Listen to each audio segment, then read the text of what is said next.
قیما اللہم صلی علی سیدنا محمد معدن الجود والکرم وآلہ واصحابہ الکرام وابنہ الکریم وبارک وسلم صلاة دائمة سرمدا ابدا بحمدی تعالی و بکرم مصطفیٰ صلی اللہ تعالی علیہ وسلم۔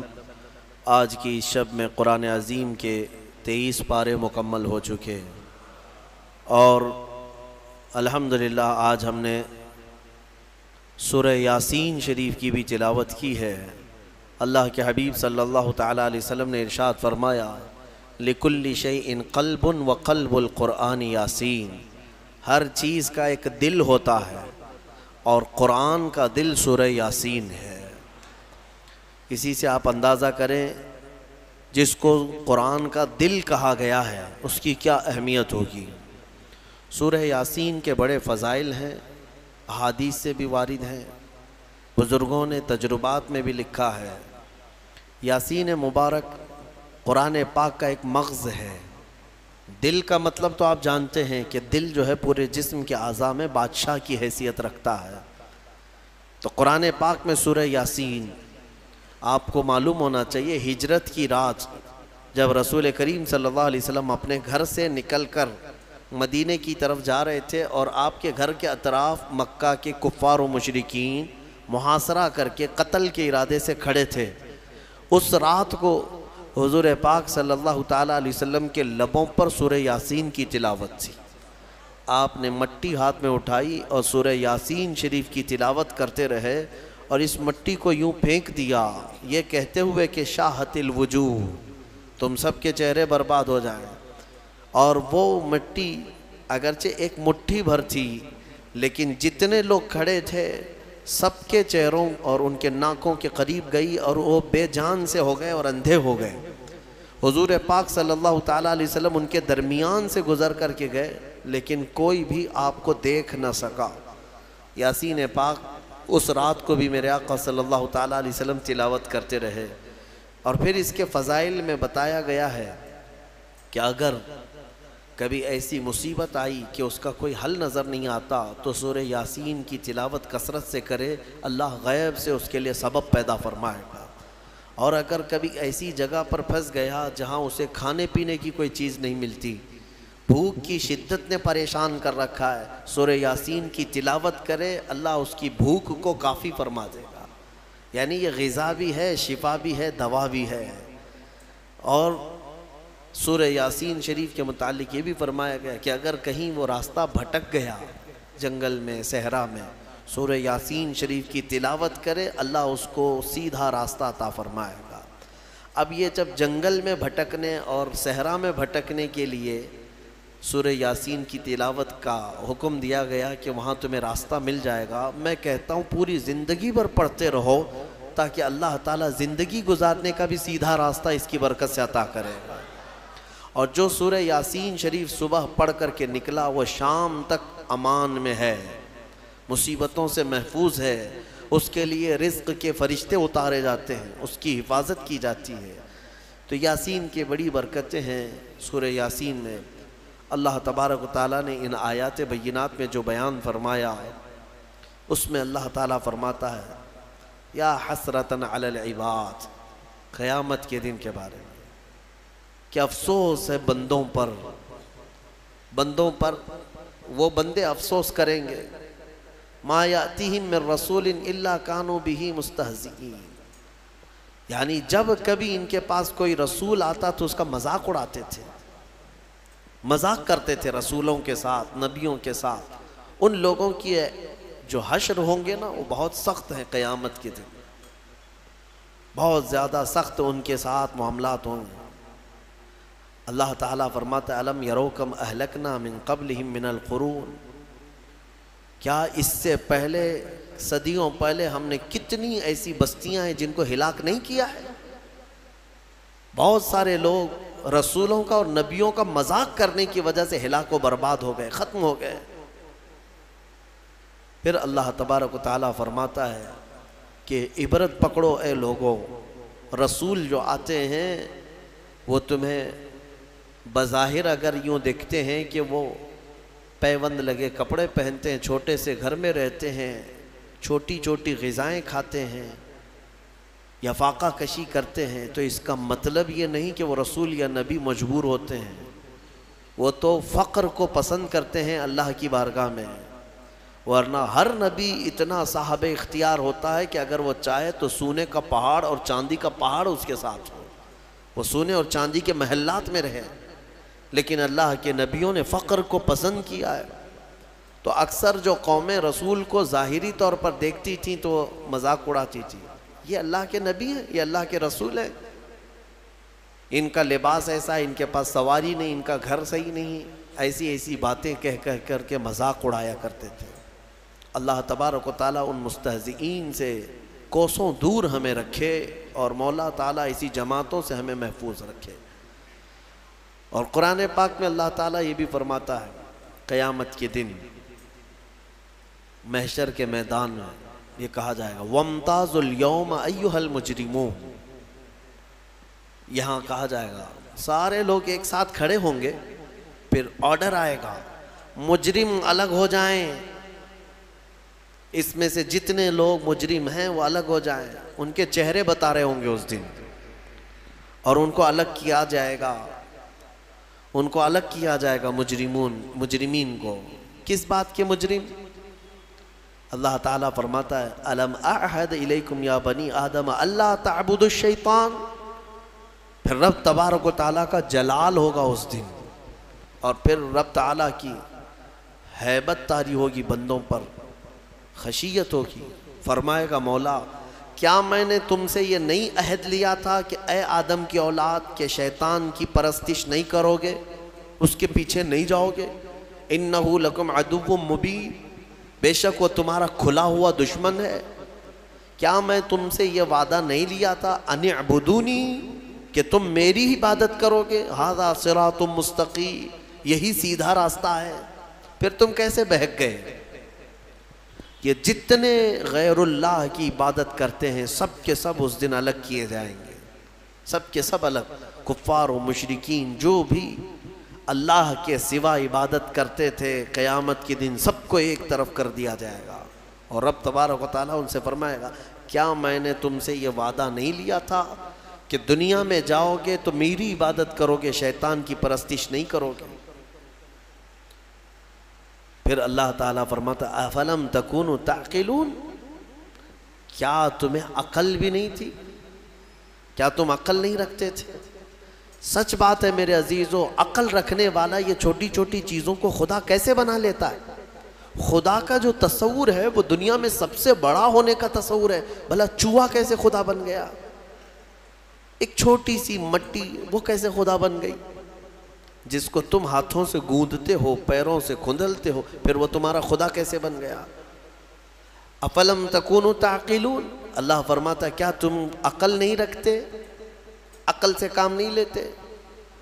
خدا کا جو تصور ہے وہ ایسا ہونا چاہیے کہ اس سے بڑا کوئی نہ ہو، دنیا میں اس سے بڑی طاقت کسی کی نہیں، وہ اللہ جس کے بارے میں ہم عقیدہ رکھتے ہیں کہ وہ قادر مطلق ہے، کسی کا محتاج نہیں، اور وہ سب سے بڑا ہے، سب سے بڑی طاقت والا ہے، یہ ہمارا عقیدہ ہے نا۔ اور جو اس عقیدے کو چھوڑ کر چھوٹی چھوٹی چیزوں کی پوجا میں لگ گئے، پرستش میں لگ گئے، عبادت میں لگ گئے، ان کے بارے میں سوال ہو رہا ہے قیامت کے دن عقل ہے یا نہیں ہے تمہاری؟ عقل سے کام لیتے ہو کہ نہیں؟ حتیٰ کہ میں آپ کو بتاؤں مصر کی سرزمین میں ہم جب رہتے وہاں کے لوگوں نے اس طرح کی پتھروں کی عبادت یا دوسروں کی عبادت انہوں نے دیکھا نہیں، ماحول پورا اسلامی ہے، بچپن سے مسجدوں کو دیکھا، اللہ کی عبادت۔ وہاں دو ہی قومیں ہیں، یا مسلمان ہیں یا عیسائی ہیں، عیسائی بھی جو ہے خدا کی عبادت کرتے ہیں، یہ اور بات ہے کہ وہ عیسیٰ علیہ السلام اور حضرت بی بی مریم کو شریک کرتے ہیں، لیکن وہ بھی خدا کو مانتے ہیں، کتاب ان کے پاس بھی ہے، مسلمان ہیں، دو ہی کمیونٹی وہاں پر پائی جاتی ہے۔ تو کبھی کبھار کوئی عام آدمی بھی عرب کا ٹیکسی چلانے والا ہم سے حالات پوچھتا تھا ہندوستان کے، اور پھر یہاں کے بارے میں جب ان کو معلوم ہوتا ہے کہ درخت، پتھر، مٹی، بلی، چوہا، ساری چیزیں عبادت کے لائق سمجھی جاتی ہیں، تو 1 منٹ کے لیے شاک ہو کر رک جاتے تھے، اور پہلا ان کا سوال یہ ہوتا تھا ما عندہم مخ، سب سے پہلا یہی سوال کرتے کیا ان لوگوں کے پاس کھوپڑی نہیں ہے؟ کھوپڑی ہے یا نہیں ہے؟ تو یعنی ایک عقل رکھنے والے کے لیے تعجب کی ہی بات ہے کہ میرے سے کمزور میرا خدا کیسے ہو گیا، جس کو میں جب اٹھا رہا ہوں۔ ایک صحابی ہے، حضور پاک صلی اللہ تعالیٰ علیہ وسلم کی بارگاہ میں آئے اور کہتے ہیں یا رسول اللہ صلی اللہ علیہ وسلم، زمانے جاہلیت کے جب آپ ایمان نہیں لائے تھے، کچھ کام ایسے ہیں، ایک کام مجھے یاد آتا ہے تو بہت روتا ہوں، اور ایک کام ایسا ہے وہ یاد کرتا ہوں تو ہنستا ہوں۔ حضور پاک صلی اللہ علیہ وسلم نے پوچھا وہ کون سے؟ کہا زمانے جاہلیت میں جس کام پر مجھے رونا آتا ہے وہ یہ ہے کہ ہمارے گھر بیٹیاں پیدا ہوتی تو ہم گلا مروڑ کر دفن کر دیتے تھے، اپنے ہاتھوں سے مارتے تھے اور زندہ دفن کر کے آ جاتے تھے۔ آج مجھے اس کام پر بڑا افسوس ہوتا ہے، روتا ہوں۔ ایک نے 5 بیٹیاں دفن کی ہیں، اپنے ہی گھر میں پیدا ہونے والی بچیوں۔ کہتے ہیں یہ کام یاد آتا ہے زمانے جاہلیت کا تو بڑا رونا آتا ہے، اور کہتے ہیں پھر ہنسی کس بات پر آتی ہے؟ وہ کہتے ہیں ہم زمانے جاہلیت میں ہمارے جو خدا ہوتے تھے، آٹے کے خدا ہم بناتے تھے جب کبھی سفر میں جانا ہوتا تھا، اور ہر ایک کا الگ، ہوا کا الگ تھا، بارش کا الگ تھا، دھوپ کا الگ تھا، زمین کا الگ، آسمان کا الگ، بیماریوں سے صحیح کرنے والا الگ، سب کے الگ الگ تھے۔ تو ہم وہ آٹے کے بنا کر کے سفر میں لے کر کے چلتے تھے کہ سفر میں ہمارے ساتھ رہے گا ہمارا یہ خدا، اور اس کی عبادت بھی کرتے تھے۔ اور وہ صحابی کہتے ہیں لیکن بیچ میں کبھی غلہ اناج ختم ہوتا تو کبھی اس کا ہاتھ توڑ کے کھاتے تھے، کبھی پیر توڑ کے بھون کے کھاتے تھے۔ تو یعنی اپنے ہی خدا کو ہم جو ہے ادھر سے ادھر سے توڑ کر کے پکا کر کے کھاتے تھے۔ آج مجھے اس بات پر افسوس ہوتا ہے، ہنسی بھی آتی ہے کہ عقل کے بغیر کیسے کام کرتے تھے۔ بہرحال قرآن یہ سوال کرتا ہے افلم تکونوا تعقلون، کیا تم لوگوں کو عقل نہیں ہے، عقل نہیں رکھتے تھے؟ پھر اللہ فرماتا ہے ہذہ جہنم التی کنتم توعدون، یہ وہی دوزخ ہے جس کا تم کو وعدہ کیا گیا تھا، آؤ اس میں۔ جتنے اللہ کو چھوڑ کر عبادت کرتے رہے سب کو بلایا جائے گا۔ اصلوھا اليوم، اللہ تعالیٰ فرماتا ہے آج کے دن سب کو اس میں ڈالو، ان سب کو ڈالو۔ جہنم کی کیفیت کیا ہوگی پتہ ہے؟ جہنم اس دن پکڑ کر کے لائی جا رہی ہوگی، فرشتے اس کو لا رہے ہوں گے۔ کتنی بڑی ہے جہنم یا دوزخ، یہ کتنی بڑی ہے، اللہ اکبر، اندازہ نہیں کر سکو گے۔ ایک دوزخی، ایک جہنمی جو ڈالا جائے گا، یہ نہیں جو ہماری شکلیں ہیں۔ حدیث پاک میں حضور صلی اللہ علیہ وسلم فرماتے ہیں جہنمی کی اتنی بڑی شکل ہوگی کہ مکہ اور مدینے کے بیچ کا پورا فاصلہ بھر جائے گا ایک ہی جہنمی سے۔ اگر وہ بیٹھ گیا، 400 کلومیٹر ہے، مکہ سے مدینے کا فاصلہ 425 کلومیٹر کا فاصلہ ہے۔ حضور فرماتے ہیں کہ اس دور اتنا لمبا چوڑا ایک جہنمی ہوگا، اور پھر جب کروڑوں جہنم میں ڈالے جائیں گے تو جہنم کی وسعت کتنی ہوگی، وہ کتنی بڑی ہوگی، اندازہ نہیں کر سکتے۔ 70,000 فرشتے اس کو کھینچ کر کے لا رہے ہوں گے قیامت کے دن دوزخ کو، اور اس کو زنجیروں میں جو باندھا گیا ہوگا، زنجیر کیسے، اس کے دہانے ہیں، اس کے دروازے ہیں، اس کا منہ ہے جہنم کا، جس کے اندر مجرمین کو ڈالا جائے گا، مشرکین کو ڈالا جائے گا۔ تو روایات میں ہے کہ اس کو 70,000 فرشتے زنجیروں میں جکڑ کر کے لا رہے ہوں گے، ایک ایک زنجیر پر 70,000 زنجیریں ہیں اس کی، اور ہر زنجیر پر 70,000 فرشتے اس کو جکڑ کر کے لا رہے ہوں گے۔ اس کے باوجود جہنم ان سے چھڑا کر کے بھاگنے کی کوشش کر رہی ہوگی مجرمین کی طرف۔ کس کی طرف؟ محشر میں جو مجرمین موجود ہوں گے ان کی طرف لپکنے کی کوشش کر رہی ہوگی، فرشتوں کے ہاتھوں سے زنجیر کو چھڑا کر۔ اتنی طاقت اور اتنی ہیبت. اس کے اندر آگ جو ہے وہ کس قسم کی ہے؟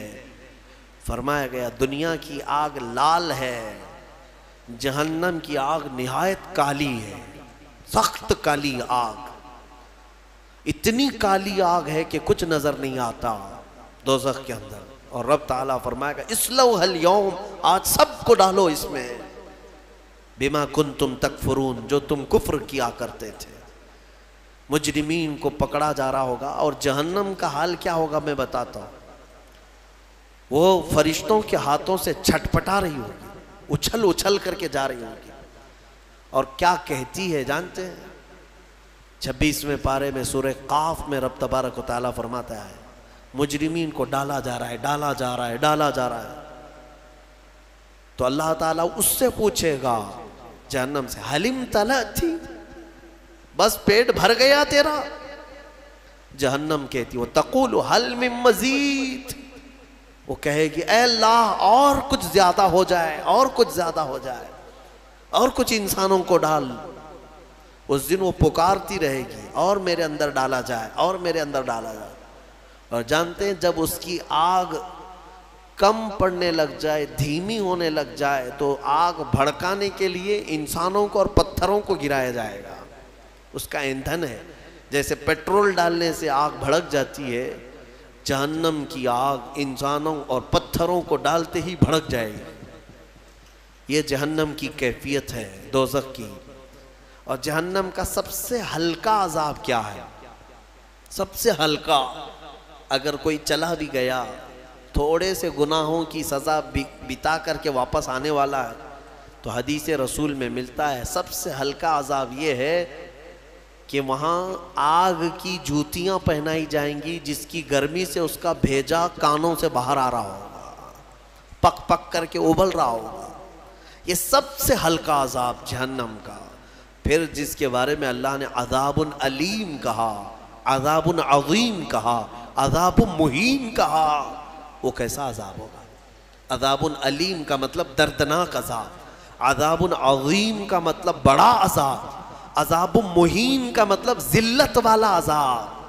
وہ کیسے عذاب ہوں گے واللہ بہتر جانے. جہنم کا خوف ایک مومن کے اندر خشیت پیدا کرتا ہے، اللہ سے ڈر پیدا کرتا ہے. تم ہلکے میں لیتے ہو اس چیز کو. ذرا موم بتی میں اپنی انگلی رکھ کر کے دکھانا، یا چولہے میں جا کر کے اپنا ہاتھ رکھ کر کے دکھانا، اگر چمڑی جل گئی تو 8 دن تک اس کی مرہم پٹی پہ لگ جائیں گے، ہا ہو کرتے رہیں گے. جلے ہوئے آدمی کو سکون کبھی نہیں. لیکن دوزخ میں جب ڈالا جائے گا، ایک بار چمڑی جل گئی تو ختم ہو جائے گا. ایک بار یہاں آگ میں جل گئے تو مر گئے، پھر کیا ہونا ہے؟ لیکن دوزخ میں ایسا نہیں کہ اب تم وہاں جب تک جلتے رہو گے موت نہیں آئے گی، موت ختم کر دی جائے گی. مرنا ایک ہی بار ہے انسان کو یہاں دنیا میں. پھر قیامت کے دن موت کو بھی اللہ تعالیٰ موت دے دے گا، ختم. اب نہ جنتی مرے گا نہ دوزخی مرے گا، کوئی مرنے والا نہیں ہے وہاں پر. دوزخ میں جو گئے چاہے وہ جتنے بھی عذابات آئیں موت نہیں آئے گی. یہی تو سب سے بڑا ٹینشن ہے وہاں پر.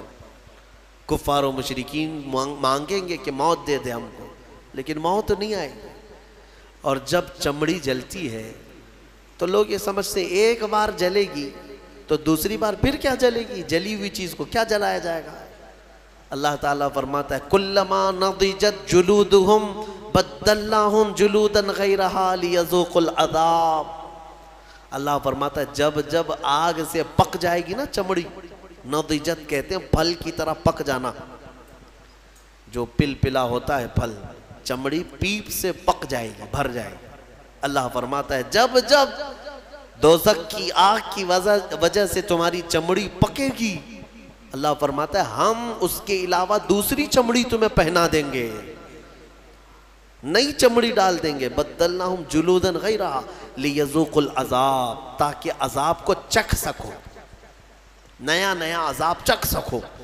حضرت کعب احبار رضی اللہ تعالیٰ عنہ اس آیت کی تفسیر میں فرماتے ہیں، ان سے پوچھا گیا کہ کتنی بار چمڑی بدلی جائے گی؟ وہ کہتے ہیں 1 گھنٹے میں 70 بار بدلی جائے گی. ہر گھنٹے میں 70 بار پورے جسم کی چمڑی بدلی جائے گی. سہنے کی طاقت ہے کسی کے اندر؟ برداشت کرنے کی طاقت ہے؟ اسی لیے مجھے وہ دعا یاد آتی ہے، حضرت سفیان ثوری رو رو کر کے دعا کرتے تھے، بڑی پیاری دعا ہے. اللہ کی بارگاہ میں یوں کہتے تھے، الہی لست للفردوس اہلا، اے میرے مولا میں تیری فردوس بری میں جنت میں جانے کا اہل تو نہیں ہوں، میں تیری جنت میں جانے کے قابل تو ہوں نہیں، ولا اقوی علی نار الجحیم، اور نہ ہی میں تیرے دوزخ کے عذاب سہنے کی طاقت رکھتا ہوں، یہ بھی تو میرے اندر طاقت نہیں ہے. مانا کہ جنت میں جانے کے جیسے اعمال نہیں ہیں، لیکن تیری دوزخ کا عذاب سہنے جیسی بھی طاقت نہیں ہے. اب بچا کیا ہے؟ فاغفر ذنوبی بفضل جودک یا اللہ، اے اللہ تو اپنے کرم سے اور اپنے فضل سے معاف کر دے تو بڑی بات ہے، باقی اعمال تو نہیں ہے. حضور مفتی اعظم ہند رضی اللہ تعالیٰ عنہ نے یہی دعا کی تھی، میرے اعمال کا بدلہ تو جہنم ہی تھا، میں تو جاتا میرے سرکار نے جانے نہ دیا. بس یہی ایک آس ہے ہمارے پاس، اللہ چاہے اپنے فضل سے اور اپنے رسول کی سفارش سے بچ گئے تو بچ گئے، ورنہ میں بتاؤں وضو میں بھی پکڑے جا سکتے ہیں، ہم قرات میں پکڑے جا سکتے ہیں، رکوع سجدے میں پکڑے جا سکتے ہیں، اور پتہ نہیں زندگی بھر کتنا کھایا. سب کا اگر حساب دینے پر آ جائیں، ہم نے چاول کتنا کھایا، روٹیاں کتنی کھائی ہیں، شکر کتنا کھایا ہے، اگر یہ سب حساب میں آئے، اس میں اگر کچھ دانے حرام کے چلے گئے تھے تو وہ حساب دیتے دیتے سالوں لگ جائیں. ہمارے پاس حساب جیسی چیز نہیں ہے میرے عزیزوں. اسی لیے وقت کا مجدد بریلی کا امام، جن کے پاس عبادت کے ذخیرے ہیں، پھر بھی اللہ کی بارگاہ میں روتے ہوئے یوں کہتے ہیں کہ کریم اپنے کرم کا صدقہ، لئیم بے قدر کو نہ شرما، تو اور رضا سے حساب لینا، رضا بھی کوئی حساب میں ہے. تو اے اللہ تو اتنی بڑی شان کا مالک، تو اور رضا سے حساب لینا، رضا بھی کوئی حساب میں ہے. اسی لیے اللہ تبارک و تعالیٰ کے فضل کی طرف، اس کے رحم کی طرف توجہ لگائے رکھو. سورہ یاسین میں مولا تبارک و تعالیٰ نے جو فرمایا، رونگٹے کھڑے ہو جاتے ہیں. آگے کی آیتیں اللہ فرماتا ہے، الَّيَوْمَ نَخْتِمُ عَلَىٰ أَفْوَاهِهِمْ، آج کے دن ہم تمہارے منہ پر مہر لگا دیں گے، مہر لگا دیں گے. اس کا ترجمہ یہی ہے. اور رب تعالیٰ فرماتا ہے، وَتَشْهَدُ أَرْجُلُهُمْ بِمَا كَانُوا يَكْسِبُونَ، تمہارے پیر گواہی دیں گے تم کیا کیا کرتے تھے. اللہ تعالیٰ فرماتا ہے کہ ہم منہ پر مہر لگا دیں گے، سب بند. جھوٹ بولنے کی عادت ہے، ہیلے بہانے کرنے کی عادت ہے، ادھر ادھر کی باتیں اڑانے کی عادت ہے. تم کیا بولو گے قیامت کے دن؟ تمہارے ہاتھوں سے کہا جائے گا بولو یہ کیا کیا کرتا تھا. حدیث پاک میں ہے ران کی چمڑی تک بولنے لگے گی، ران کی چمڑی قیامت کے دن بات کرے گی اور بتائے گی کہ مولا یہ کیا کیا خیانت کرتا تھا تیری امانتوں کے ساتھ، وہ سب بتائے گا. گھبرا کر کے لوگ کہیں گے اپنے ہی اعضاء سے، اپنی چمڑیوں سے، وَقَالُوا لِجُلُودِهِمْ لِمَ شَهِدْتُمْ عَلَيْنَا، اپنی چمڑیوں سے کہیں گے لوگ کہ تم ہمارے خلاف کیوں گواہی دے رہے ہو. دنیا میں ہم جب بھی تمہیں کوئی تکلیف ہوتی تھی تو ہم فوراً تمہارا خیال کرتے تھے، کٹ گیا تو پٹی لگایا، دوا لگایا. ہاتھ کی کیا خیال کرتے ہیں کہ نہیں خیال کرتے؟ لیکن یہ نہ ہاتھ ہمارا ساتھ دے رہا ہے، نہ پیر ساتھ دے رہا ہے، نہ آنکھیں، نہ ناک، نہ کان، نہ چمڑیاں ہمارے خلاف گواہی دے رہی ہیں. تو یہ کہیں گے قیامت کی، قالوا انطقنا اللہ الذی انطق کل شیء، وہ بولیں گے اس اللہ نے ہمیں بولنے کی طاقت آج دی ہے، جس نے سارے لوگوں کو ہر چیز کو بولنے کی طاقت دی، اسی نے آج ہمیں بولنے کی طاقت دی. تو نے اللہ کی نعمتوں کے ساتھ انصاف نہیں کیا، آج تیرے خلاف گواہی دی جائے گی. ڈرو اس دن سے، ڈرو. اسی لیے ہمیشہ قرآن نے بھی ڈرایا ہے. کس بات سے؟ اس دن سے ڈرو جس دن حساب کا ہوگا. 24ویں پارے میں ایک آیت ہے سورہ غافر کی، اللہ فرماتا ہے ایک آواز آئے گی اس دن، لمن الملک اليوم، آج کس کی بادشاہت ہے، آج کس کی بادشاہت ہے؟ دنیا میں اس کی جے جے کرتے رہتے تھے، قیامت کے دن پوچھا جائے گا کس کی بادشاہت ہے، سب چپ، کسی کی زبان سے کوئی بات نہیں آئی. پھر اللہ تعالیٰ کی طرف سے ہی آواز آئے گی، للہ الواحد القہار، آج ایک اللہ قہر کرنے والے کی حکومت ہے، قہار کی آج حکومت ہے. اللہ کے 99 صفات ہیں، وہ غفار بھی ہے، ستار بھی ہے، رحیم بھی ہے، کریم بھی ہے، لیکن قیامت کے دن مولا فرماتا ہے قہار ہے. قہار کسے کہتے ہیں؟ سخت پکڑ کرنے والا. پکارا جائے گا این الجبارون این المتکبرون، کہاں ہے وہ زمین میں جو گھمنڈ کرتے تھے، کہاں ہے وہ جو زمین میں دادا گیری کرتے تھے؟ بلائے جائے. قہار کے سامنے کس کی مجال ہے بات کرنے کی؟ تمہیں پتا ہے اللہ کے نبیوں کا حال یہ ہوگا، موسیٰ علیہ السلام جو جلیل القدر پیغمبر ہیں وہ تک کانپ رہے ہوں گے وہاں پر اللہ کے جلال سے.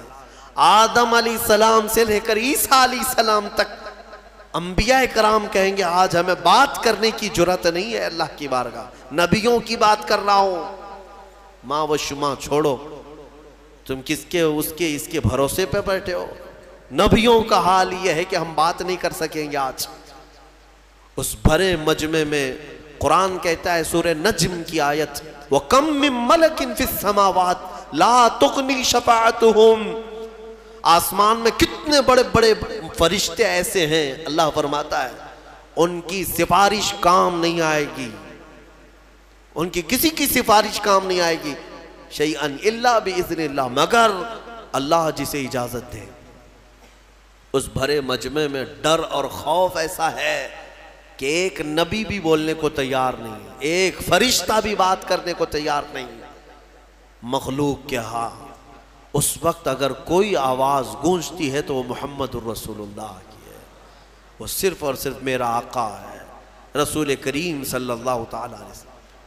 اس لیے کہ اس بھرے مجمع میں اللہ کے حبیب صلی اللہ تعالیٰ علیہ وسلم ہی سفارش کر کے اللہ کے غضب کو ٹھنڈا کریں گے، اللہ کی ناراضگی کو کم کریں گے.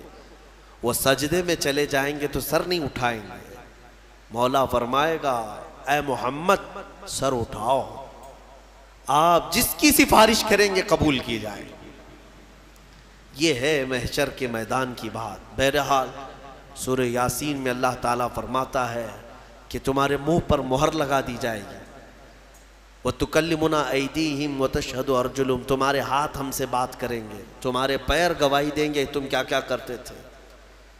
اور اللہ تعالیٰ فرماتا ہے وَلَوْ نَشَاءُ لَطَمَسْنَا عَلَىٰ أَعْيُنِهِمْ، اگر ہم چاہیں تو تمہارے چہروں پر یا تمہاری آنکھوں پر پوری طرح سلائیاں پھیر دی جائیں گی، بند کر دیا جائے گا، یہاں پر بھی دنیا میں.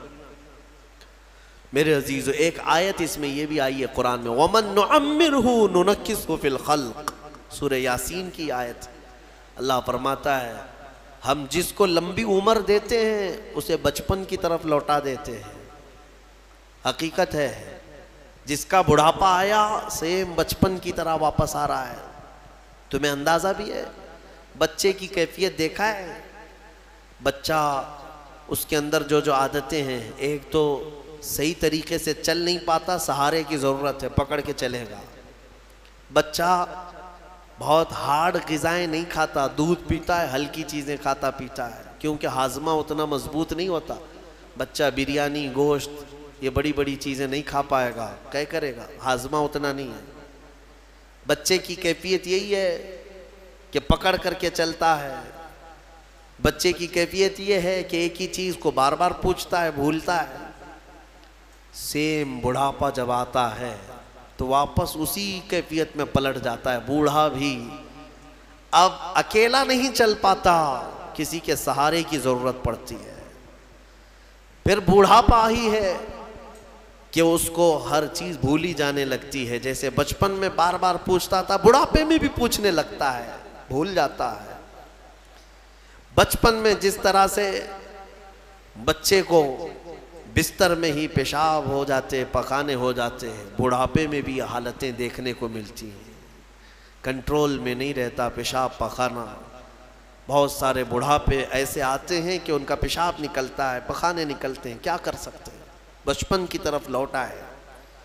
بچہ ہارڈ غذا نہیں کھا سکتا، بوڑھا بھی نہیں کھا سکتا۔ بڑھاپا آیا، بہت ساری چیزوں سے پرہیز ہے، سخت چیزیں بوڑھے کو نہیں چلیں گی، اب ہاضمہ کمزور ہو گیا ہے۔ شکر سے پرہیز، نمک سے پرہیز، گوشت سے پرہیز، بس ہلکی چیزوں پر وہ رہ گیا ہے۔ اور اللہ تعالیٰ فرماتا ہے ہم جس کو لمبی عمر دیتے ہیں اس کو بچپن کی طرف لوٹا دیتے ہیں۔ افلا یعقلون، تم اس چیز میں عقل نہیں رکھتے؟ تم سوچتے کیوں نہیں کہ تمہاری زندگی جہاں سے چلی تھی واپس پلٹ آئی ہے؟ میرے عزیزو، یہ دنیا بہت ہی شارٹ ہے، اس میں صرف اور صرف اپنے من کی مت ماننا۔ ہاں، لوگوں کو ایسا لگتا ہے کہ ہماری طبیعت جو چاہے وہ کر لینا، نہیں، میرا مولا جو چاہے وہ کرو، تو سکون یہاں پر بھی ہے، مرنے کے بعد بھی ہوگا انشاءاللہ، کیونکہ اللہ کی زمین پر آئے ہیں، اسی کی حکومت یہاں پر ہے، تو اسی کے مرضی کے مطابق چلنا یہ ایمان والے کی زندگی ہے۔ سورہ یاسین شریف کی برکتیں اللہ تعالی ہم سب کے سینوں پر عطا فرمائے۔ مولا کریم اس دنیا میں ہمیں اس کی رضا اور اس کے حبیب کی رضا کے مطابق جینے کی توفیق عطا فرمائے۔ سورہ صاد اور سورہ صافات کی بھی ہم نے تلاوت کی، اور سورہ زمر کی بھی مختصر بات یہ عرض کر دوں۔ سورہ صاد میں اللہ تعالیٰ نے حضرت ایوب علیہ السلام کے ذکر کو تفصیلاً بیان فرمایا۔ اس سے پہلے بھی ان کا ذکر آیا ہے 17ویں پارے میں، لیکن اس پارے میں قدر تفصیل سے آیا ہے، اور سورہ صافات میں کئی نبیوں کا ذکر آیا۔ تو حضرت ایوب علیہ السلام کون تھے؟ ایوب نام آتے ہی صبر دماغ میں آ جاتا ہے۔ بہت سارے لوگ ان کا نام ہی صبر ایوب سمجھتے ہیں، حالانکہ ان کا نام صبر ایوب نہیں ہے۔ حضرت ایوب علیہ السلام، صبر ان کے ساتھ ایسا لگ گیا ہے کہ جیسے حضرت ایوب کہیں تو صبر ذہن میں آ جائے، صبر کہیں تو حضرت ایوب کا نام آ جائے۔ سب سے زیادہ صبر کرنے والوں میں آپ کا نام آتا ہے۔ حضرت ایوب علیہ السلام اللہ تبارک و تعالیٰ کے ایک جلیل القدر پیغمبر ہے، نبی ہیں۔ اللہ نے آپ کو بے شمار دولت عطا کی تھی، اولاد، بیویاں، اس زمانے میں آپ کی شان و شوکت، بڑی جائیدادیں۔ پھر آزمائش کا ایک وقت آیا، اللہ نے فرمایا اپنے فرشتوں سے میں اپنے بندے ایوب کا امتحان لیتا ہوں۔ ان کی کئی بیویاں تھیں، تقریباً روایت میں بتائی گئیں 16 یا 17، اور ان کی اولاد 28 یا 30 کے قریب اولاد، بیٹے، الگ الگ روایات ہیں، جتنے بھی ہیں بے شمار، جائیداد، مویشی، جانور، بکریاں، اونٹ، گائے، یہ سب بڑی دولت کی چیزیں اس وقت مانی جاتی تھی، وہ سب تھا آپ کے پاس۔ پھر ایک کے بعد دیگرے ایسا ہوا کہ طوفان چلا، سارے جانور مر گئے۔ پھر ایک طوفان آیا، باغیچے اکھڑ گئے، سب ختم ہو گئے۔ پھر ہوائیں چلی، بیماریاں آئیں، ان کے بچے انتقال کرنے لگ گئے۔ 1 2 3 4 کرتے ہوئے جتنے بیٹے تھے سب انتقال کر گئے۔ بیویاں انتقال کی، کچھ چلی گئیں۔ اس طرح ہوتے ہوتے یہ جو 4 سال تک کا عرصہ چلتا رہا، یہ 4 سال آپ کی آزمائش، سخت ترین آزمائش ہے۔ اور جب جب کسی کے انتقال کی خبر آتی آپ الحمدللہ کہتے تھے، الحمدللہ، اللہ کا شکر ہے۔ میرے عزیزو، یہ سننا آسان ہے، پریکٹیکل لائف میں پتہ چلے گا۔ گھر کا ایک فرد بھی چلا گیا، آدھا گھر اجڑ جاتا ہے۔ حضرت ایوب علیہ السلام کے پاس سوائے ان کی بیوی حضرت بی بی رحمت، ان کے علاوہ کوئی نہیں رہا، سب چیزیں ختم ہو گئیں۔ صرف ایک وفادار خاتون ساتھ میں تھیں۔ پھر اس پر مزید یہ کہ آپ کو بھی بیماری لاحق، آپ بھی بیمار ہوئے، اتنے بیمار، بخار پر بخار، بخار پر بخار، کہ جسم کا گوشت تک گلنے لگ گیا۔ سوتے بستر پر تو چمڑی آپ کی بستر پر لگ جاتی، ایسی تکلیف آئی۔ اور ان حالات میں ایک وقت ایسا بھی آیا کہ آپ کی زبان کٹ گئی، زبان کے اندر دراڑیں پڑ گئی۔ لاسٹ چیز تھی، زبان سے ذکر الہی کرتے تھے، باقی سب چیزیں کمزور ہو گئی تھی۔ تب حضرت ایوب علیہ السلام رو پڑے اللہ کی بارگاہ میں، یوں عرض کیا رب انی مسنی الضر وانت ارحم الراحمین، اے میرے مولا تکلیف مجھے پہنچی ہے لیکن تو سب سے زیادہ رحم کرنے والا ہے۔ یہ نہیں کہ مجھے کو کیوں، یہاں اتنے گناہ کر کے بیٹھے ہوئے ہیں اور بستر میں جا کر پھر بولتے ہیں اللہ مجھے کو کیوں کر رہا ہے؟ تیرے گناہوں کی وجہ سے اگر اللہ تعالیٰ دینے پر آئے کب کے مر جانا چاہیے تھا۔ اس رحمان نے تو بہت رحم کیا ہے۔ پھر لوگ یہ کہتے ہیں میرے ہی ساتھ ایسا کیوں ہو رہا ہے، مجھے کو ایسا کیوں ہو رہا ہے، میں نے کس کے ساتھ کیا کیا ہے؟ تم نے سب سے بڑا دھوکہ تو اللہ ہی کے ساتھ کیا ہے، اس کی پوری عبادتیں ہی نہیں کی، دوسروں کی بات میں چھوڑو، جس کی عبادت کے لیے آئے تھے وہی کمپلیٹ نہیں کیا اور پھر پوچھتے ہو میں نے کیا کیا ہے۔ اگر اللہ تبارک و تعالیٰ عدل کرے، ایک نماز کے بدلے ایک ہاتھ چلا جائے تمہارا تو بچے گا کیا؟ جتنی نمازیں چھوڑے ہو، جتنے روزے چھوڑے ہو، جتنی زکوٰۃ دبائے ہو، کئی لوگوں کے کیا کیا فرائض باقی ہیں، ان سب کی پاداش میں اگر ہر چیز تمہاری ایک ایک نعمت چھین لی جائے تو جسم میں بچے گا کیا؟ کچھ نہیں بچے گا۔ حضرت ایوب علیہ السلام نے یہ نہیں کہا کہ میرے ہی ساتھ کیوں، نہیں، بلکہ مولا ہاں تکلیف پہنچی اس زبان کو جس سے میں تیرا ذکر کرتا، لیکن تو سب سے زیادہ رحم کرنے والا ہے۔ یہاں تک ہے۔ اب مسئلہ یہ ہے کہ حضرت بی بی رحمت جو ہے یہ ایک دن بازار گئی، وہاں شیطان جو ہے ایک حکیم کی شکل میں، ایک ڈاکٹر کی شکل میں دوائیاں بیچ رہا تھا اور بلا رہا تھا کہ میرے پاس ہر مرض کا علاج ہے۔ خاتون تھی، دوڑی دوڑی چلی گئی اور اپنے شوہر کی بیماری بتائی کہ میرے شوہر ایسے ایسے بیمار ہیں، کیا علاج ہوگا؟ ابلیس تھا، شیطان تھا، وہ داؤ عورتوں پر جلدی چلاتا ہے اور عورتیں جلدی ہی شیطان کے چکر میں پھنستی ہوئی ہیں۔ تو ابلیس نے کہا کہ چٹکی بھر میں تیرے شوہر کو صحیح کر دوں گا، وہ تو میرے بہت آسان کام ہے میرے لیے۔ کہا کہ اجرت کیا لوگے؟ اس نے کہا کہ کچھ نہیں، تیرے شوہر سے کہہ دینا صحیح ہونے کے بعد صرف میرے بارے میں اتنا کہہ دیں کہ شفا دینے والا تو ہی ہے، یا میرے لیے ایک سجدہ کر لے، بس اتنا ہی ہے، میں اور اجرت نہیں چاہتا۔ وہ خوشی خوشی دوڑی دوڑی آئی کیونکہ شوہر سے بڑی محبت رکھتی تھی۔ اس وقت اگر کوئی عورت قائم رہی ہے اپنے شوہر کے ساتھ تو کمال کی بات ہے، یہ دنیاوی محبت نہیں کہ ذرا برابر عیب لگا تو چھوڑ کر کے بھاگ گئے، شوہر ادھر بھاگ گیا، عورت ادھر بھاگ گئی۔ وہ وفا شعار خاتون تھی جن کی روحوں کی محبت تھی، وہ جمی رہیں، آئی اپنے شوہر ایوب علیہ السلام سے کہا آج تمہارے علاج کا ٹھکانہ مل گیا، ایک حکیم ملا ہے مفت میں علاج کرے گا۔ کہا ایسے کیسے؟ کہا بس آپ صحیح ہونے کے بعد اس کو شافی کہہ دیں یا سجدہ کر لیں۔ ایوب علیہ السلام جلال میں آ گئے، کہا تو ابلیس کے پاس گئی تھی، وہ شیطان مردود لعین ہے، اگر اللہ نے مجھے صحت دے دی تو میں صحیح ہونے کے بعد 100 کوڑے تجھے ماروں گا، تو گئی کیسے وہاں پر؟ یہ نبیوں کے ایمان کی بات ہے، استقامت کی۔ کمزوری میں آدمی یہ سوچتا ہے بھائی ایک ہی تو میرے ساتھ رہ رہا ہے، تھوڑا بہت اس کی رعایت کر دی جائے، اس پہ غصہ نہ کرو، اس پہ غصہ کریں گے یہ بھی بھاگ جائے گا، کون دیکھے گا؟ نہیں، وہ نبیوں کا ایمان ہے، استقامت ہے۔ اس بیماری کے عالم میں بھی قسم کھا لیا ایوب علیہ السلام نے، اللہ کی قسم اگر میں صحیح ہو گیا تو 100 کوڑے تجھے ماروں گا۔ ان کی بیوی رونے لگ گئی، کہا مجھ سے غلطی ہو گئی، خطا ہو گئی، معاف کریں۔ یہی وہ آخری وقت ہے جب ان کی زبان پر یہ جملہ آیا، اے اللہ تو ارحم الراحمین ہے، تو ارحم الراحمین ہے۔ اللہ تعالیٰ فرماتا ہے فاستجبنا لہ، اسی وقت ہم نے ان کی زبان کو قبول کر لیا، اور پھر اللہ تعالیٰ نے وہی بھیجے، کیا کہہ کر کے؟ اللہ تعالیٰ نے فرمایا ارکض برجلک ھذا مغتسل بارد وشراب، ایوب اپنا پیر زمین پہ مارو۔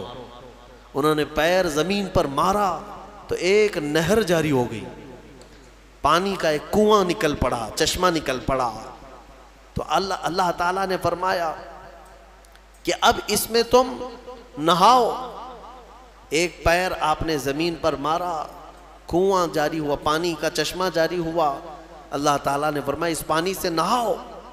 نہائے، نہا کر کے جیسے ہی نکلے پورا جسم صحیح سلامت، کوئی بیماری نہیں، ساری بیماری۔ وہ شافی مطلق ہے، بیماریاں جب دیتا ہے تو شفا بھی اسی کے دست قدرت میں ہے۔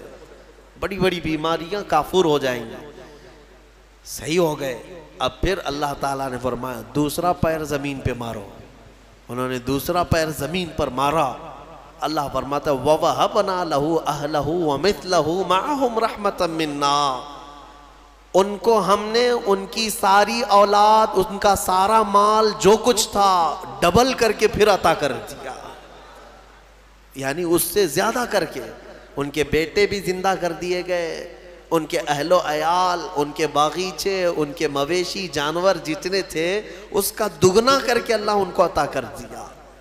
یہ امتحان کی گھڑی تھی، اس سے نکل گئے۔ ایوب علیہ السلام یہ سب آنے کے بعد پھر کہتے ہیں الحمدللہ، تمام تعریفیں اس اللہ کے لیے ہیں۔ پھر اللہ تعالیٰ نے رحم فرمایا اس بی بی رحمت پر، وہ بھی آیت قرآن میں آئی ہے وَخُذْ بِيَدِكَ ضِغْثًا فَاضْرِبْ بِهِ وَلَا تَحْنَثْ، کیونکہ نبی نے قسم کھائی ہے۔ ہاں، قسم جو ہے معمولی چیز نہیں ہے۔ تم صبح سے شام تک 100 قسمیں کھاتے رہتے ہو، ماں کی قسم، باپ کی قسم، ہاں خدا کی قسم، قرآن کی قسم، گلہ پکڑ پکڑ کر کے قسم۔ یہ کیا قسم ہے؟ قسم کا اندازہ بھی ہے تمہیں؟ ایک قسم توڑو گے اس کا کفارہ یہ ہے کہ 10 روزے رکھنے پڑیں گے۔ فَكَفَّارَةُ إِطْعَامُ عَشَرَةِ مَسَاكِينَ، 10 مسکینوں کو کھانا کھلانا پڑے گا، یا پھر 3 روزے رکھنے پڑیں گے۔ ذَلِكَ كَفَّارَةُ أَيْمَانِكُمْ، تمہاری قسموں کا ایک کفارہ ہے۔ او کسوتم او تحریر رقبہ فمن لم یجد فصیام 3 ایام، اللہ نے فرمایا یا تو ایک غلام آزاد کرو یا ان کو کپڑے پہناؤ 10 مسکینوں کو۔ ایک قسم کے بارے میں، یہاں تو کتنی قسمیں کھاتے ہو اور توڑتے رہتے ہو۔ اور اللہ نے یہ بھی فرمایا ہے لا تجعلوا اللہ عرضۃ لایمانکم، تم اپنی قسموں کا نشانہ اللہ کو مت بناؤ، یہ گناہ ہے۔ اور حضور پاک صلی اللہ علیہ وسلم نے یہ بھی فرمایا منافق کی علامت ہے بات بات پر جھوٹی قسمیں کھاتا ہے، اللہ ایسی چیزوں سے بچائے۔ لیکن نبی نے قسم کھائی تھی تو وہ پورا کریں گے۔ 100 کوڑے مارنے کے لیے بیٹھ گئے اپنی بیوی کو کہ تو گئی تھی ابلیس کے پاس، میں قسم کھا لیا تھا میں اپنی قسم پوری کروں گا۔ مولا رحیم ہے، نبی کی خدمت پر جو تھی اس کو کیا اللہ تعالیٰ عتاب میں رکھے گا؟ جو نبی کی خدمت میں تھی اس خاتون پر اللہ نے رحم نازل کر کے جبرائیل امین کو بھیجا اور فرمایا کہ ایک ایسی جھاڑو لے جاؤ جس میں 100 کاڑیاں ہوں، ایک جھاڑو جس میں 100 کاڑیاں ہیں۔ جبرائیل امین نے لا کر حضرت ایوب کو دیا کہ اس 100 کاڑیوں والی جھاڑو سے ایک بار اپنی بیوی کو مارو، آپ کی قسم پوری ہو گئی۔ اللہ نے قسم پوری فرما دیا آپ کی، یہ قبول ہو گئی۔ عزیزان گرامی، ان تمام چیزوں میں بہت ساری چیزیں عبرت ہیں ہمارے لیے۔ اللہ تعالی ہمیں صبر عطا فرمائے، شکوہ و شکایت والی زبانوں سے محفوظ فرمائے۔ وآخر دعوانا ان الحمدللہ رب العالمین۔